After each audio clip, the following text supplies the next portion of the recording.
brand new Neon Jazz interview with a cat that is one of a kind, and he's seen a lot of jazz in his life.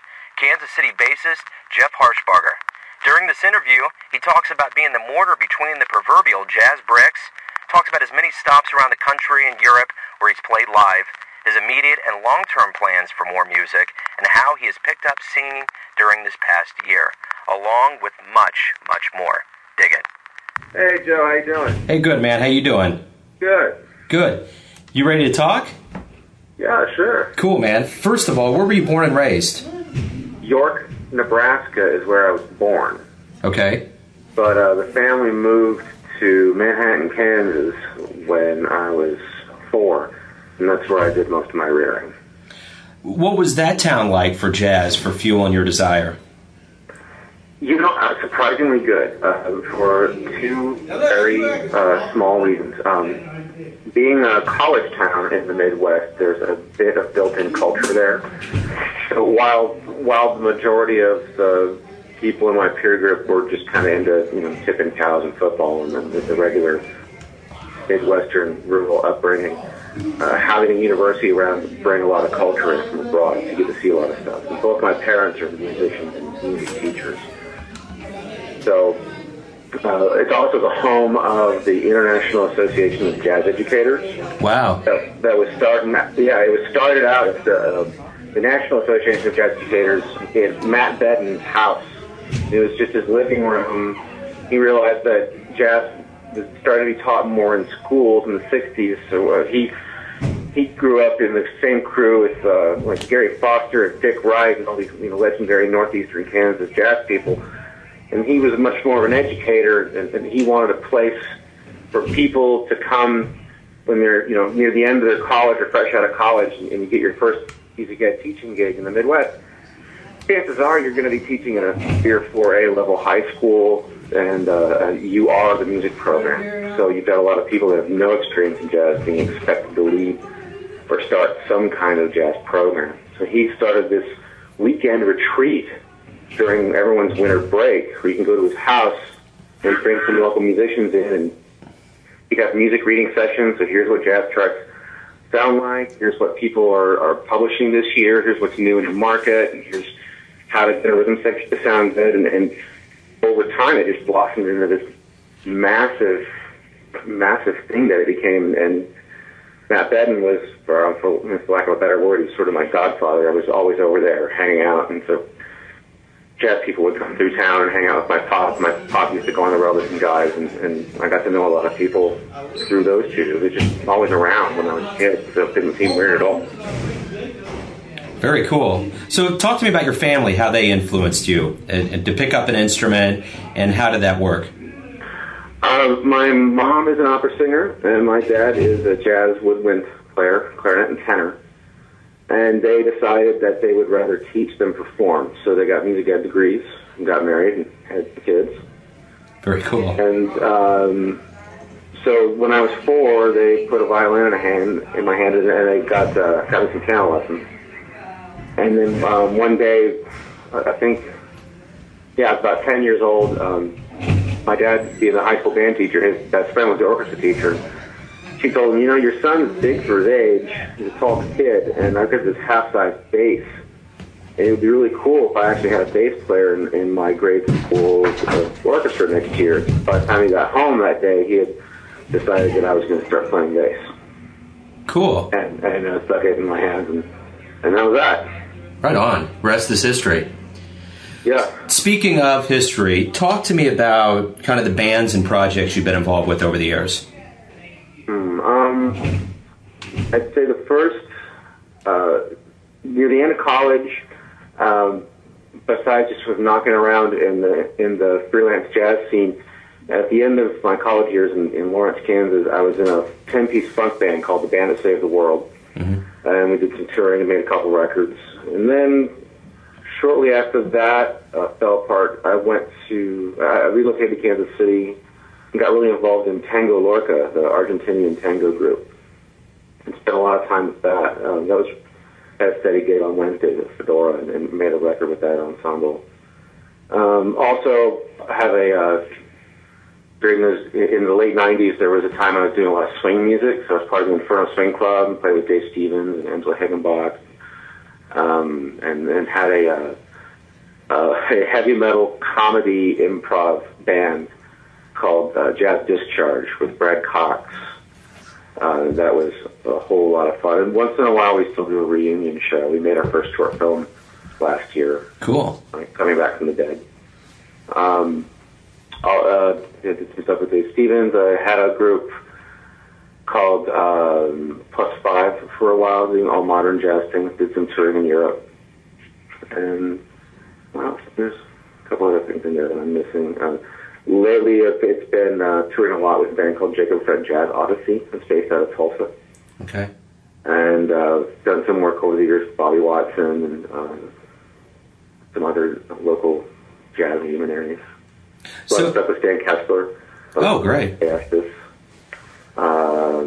Did some, had a trio, the 10-string trio with Danny Embry and Zach Aldaya. And yeah, there's more in there. I'm sure that's funny. Sure, absolutely. I'm curious as to where you played in Europe, and talk to me a little bit about where you've played around the world and the country. I'm lucky to say that I've played in every state of the continental U.S.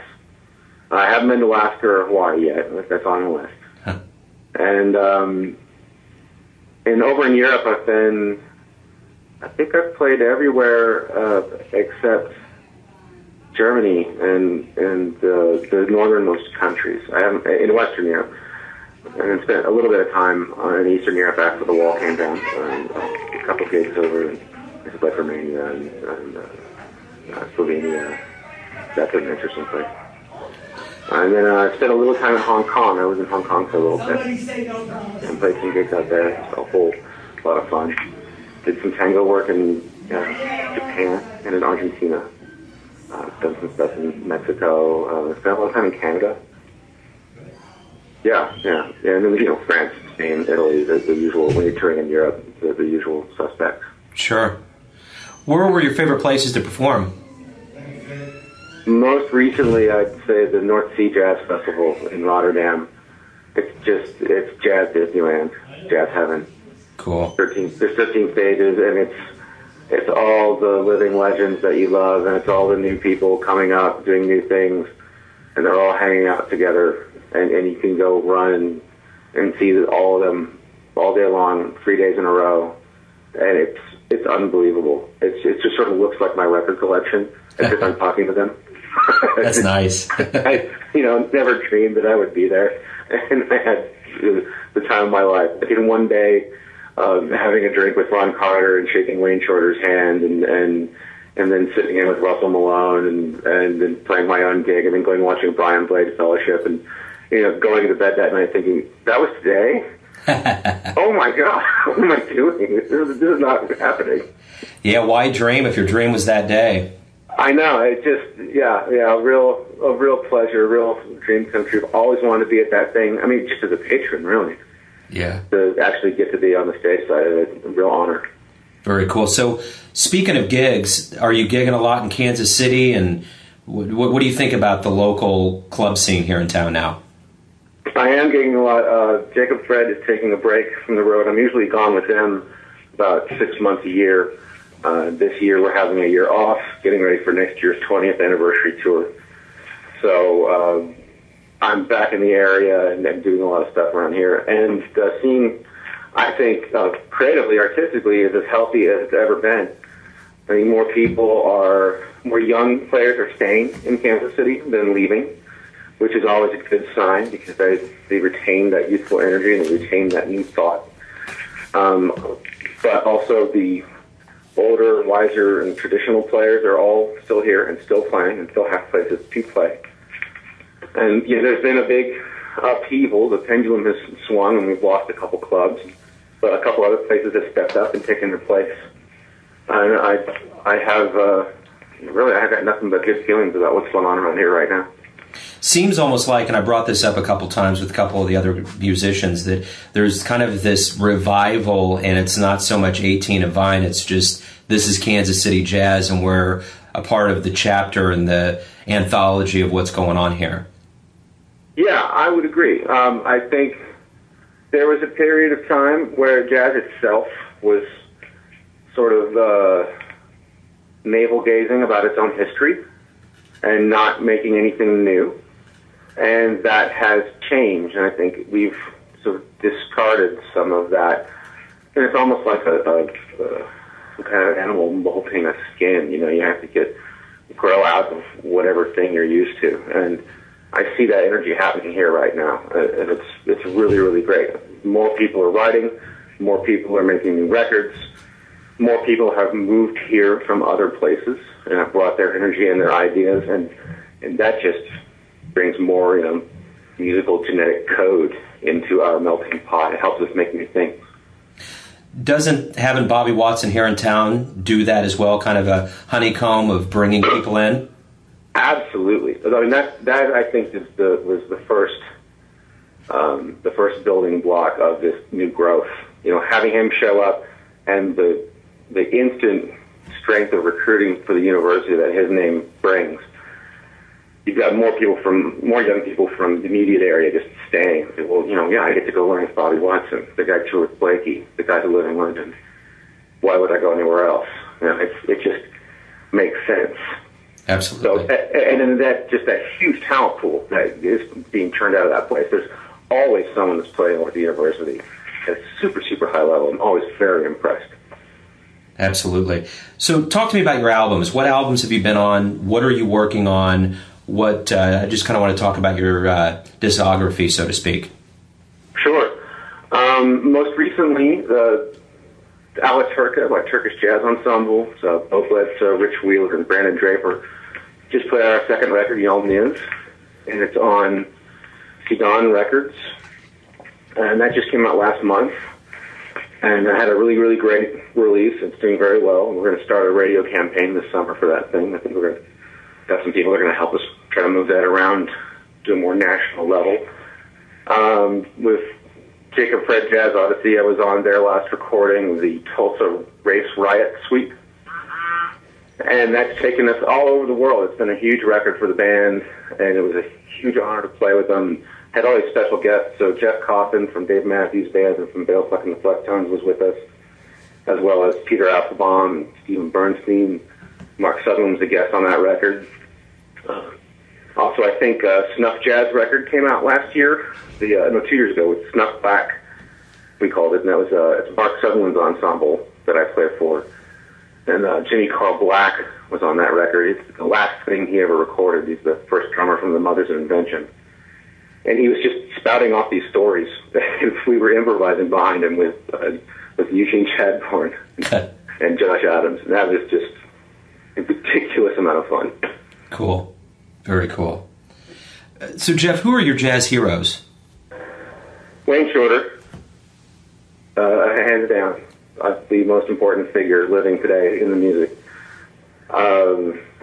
My first bass hero was Rocco Prestia, bass player for Tower Power, and Jaco Pastorius. I was an electric player first, and when I got more into the upright, I really got into Larry Grenadier, and I look backwards, and I really got into Paul Chambers and Ray Brown.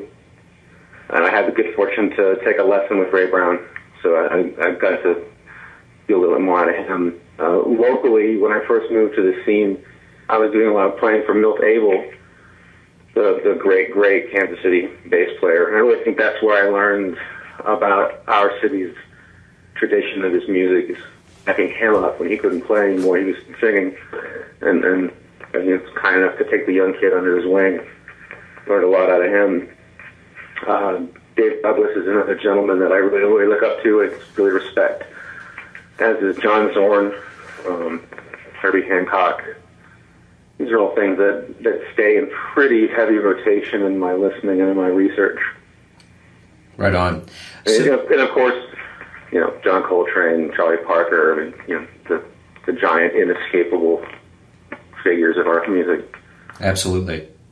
So, talk to me about some of your accomplishments. You were the 2011 Person of the Year by PlasticSax.com, Best Bassist, Pitch Magazine. We can go on and on. What are these accolades and these levels of recognition? What do they mean to you? Well, I'm just honored that anyone notices I'm out there at all. I've always thought that as a bass player, if you're doing your job right, you're the guy that no one knows that you're in the band. I think the bass players are the mortar between the bricks. That's our role. And I love being in that supportive role. I'm not a big spotlight guy. So to have anyone notice my contributions to the music is pretty great. And every time that happens, that external recognition and validation is really important. It can keep a creative mind going for a while. It's a little bit of validation to say, yeah, this guy's doing nice things. And, it helps you, spur yourself along on your path. Absolutely. So I kind of want to shift gears here. I'm kind of going up and down here with the car, but I want to go back to an earlier question. And you may have answered it, but I'm going to ask again. If you could go back in time and meet one musician from any era or any idiom in jazz, who would it be and why? Any other idiom besides jazz, you say? Well, or idioms within jazz. And it could be any genre of music. But if there was one musician you could go back and talk to and meet, who would it be? Oh, gosh.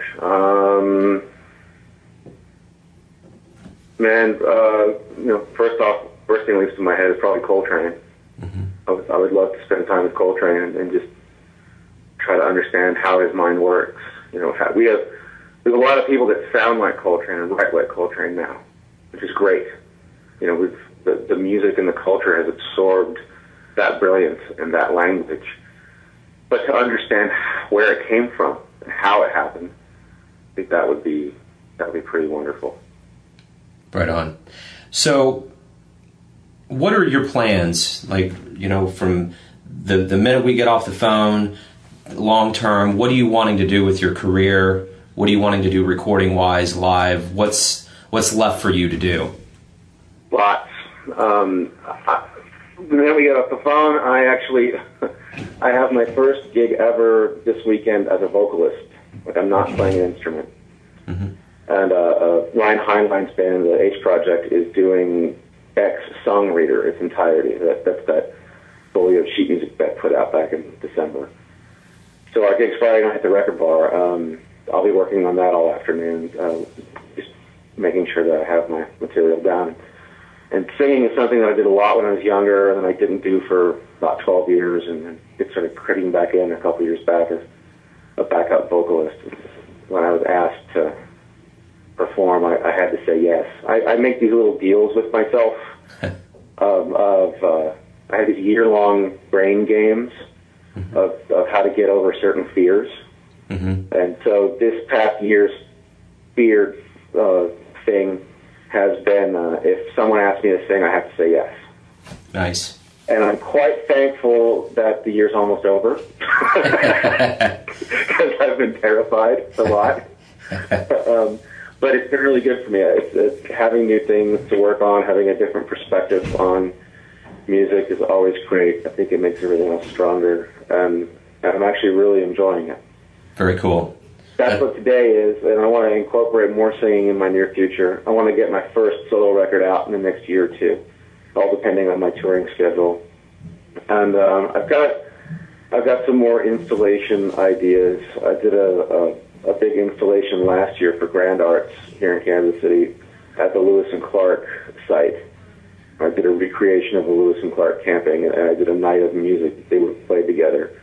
And I want to do another one of those sort of historical revisionist reenactment things in the near future. Sometime this coming fall, I think I'll be researching another time of American music and presenting a version of that. Nice. So, at this point in your life, when you look back, is there anything you would have done differently? Yeah, of course. Lots. I would have, I don't know,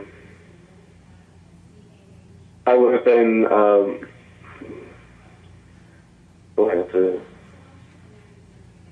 don't know where to go with that without getting too into, certain ensembles I would have left sooner than I did. Mm-hmm. I have a tendency to to stick with a thing longer than I need to sometimes. So I would have left certain groups a little earlier because I wasn't happy in them, and I was happy to have work, but I wasn't creatively fulfilled. You know? Sure. If that means anything. Yeah. I don't have any real regrets. I would have spent more time in Hong Kong. I really loved it there. Yeah. And I thought that I had to come back for certain work things, but it really turns out that was a overzealous sense of loyalty. I really wasn't that big a deal. I should have stayed there and explored that culture a little longer. Earlier on, I should not have talked myself into being as scared of taking risks as I was. Mm-hmm. I take a lot more risks now, and I'm a lot happier for it. Cool. And I think if I could go back and tell 20-year-old me what late 30s me knows, I would say, stop taking yourself so seriously. Go have more fun. Yeah. That's really all that matters. Like, that's why people pay money to come see musicians play. They're not coming to watch you take yourself seriously. They're coming to have a good time. Yeah. You can help them. Get up there and have a good time. You're actually going to make better music if you do. Yeah, all that comes with wisdom. That's for sure. Yeah, you just got to screw up a lot. And I have. And it's great. Yeah. But I got some screw-ups out of the way. I can get real work done. It's cool. Yeah, life is just not like Benjamin Buttons. We don't start at the end and go forward. We have to figure it out along the way. Oh, thank God for that. Yeah, no kidding. I mean, there's a comedian I like a lot, Doug Stanhope, and he says, go ahead and screw up when you're a kid. What can you possibly do that you can't bounce back from? Yeah, no kidding. Your bones are still bendy. Your skin's still clear. Do whatever. Yeah, have a good time. Yeah. For sure. So what was it like to give out your autograph for the first time? Weird. It was a joke, I think, really. I think it was like an older family member. When one of my first records came out, I think they wanted me to sign it. We had a good laugh about it. Nice. Yeah. So before this interview, or at some point today or yesterday, what was the last album or song you listened to? I was listening to the new Kurt Rosenwinkel record in the car on my way home today. The Star of Jupiter. That's the record he's at now. How is it? Good. Yeah, Kurt's one of my favorite living guitar players. He's got some really great writing on it. Eric Rivas, great bass player. Just great playing on there. So, yeah, nice record. Cool. So we're getting to the end here, or we are at the end, proverbial end, and I want to ask you one last question. If you had to sum yourself up in the length of one tweet, what would it be? I really like making music with my friends. Nice. That's it. Well said. That's cool, man. Hey, Jeff, thanks for your time. It was awesome talking with you. Hopefully I'll see you out there in a venue sometime soon. And thanks a lot, Joe. We appreciate it. Take it easy. Thanks for listening and tuning in to yet another Neon Jazz interview, where we give you a bit of insight into the finest players doing that jazz these days around Kansas City and the world. And thanks to Jeff for his time and insight into his craft and music. If you want to hear more interviews, go to Famous Interviews with Joe Domino on the iTunes Store. Until next time, enjoy the music, my friends.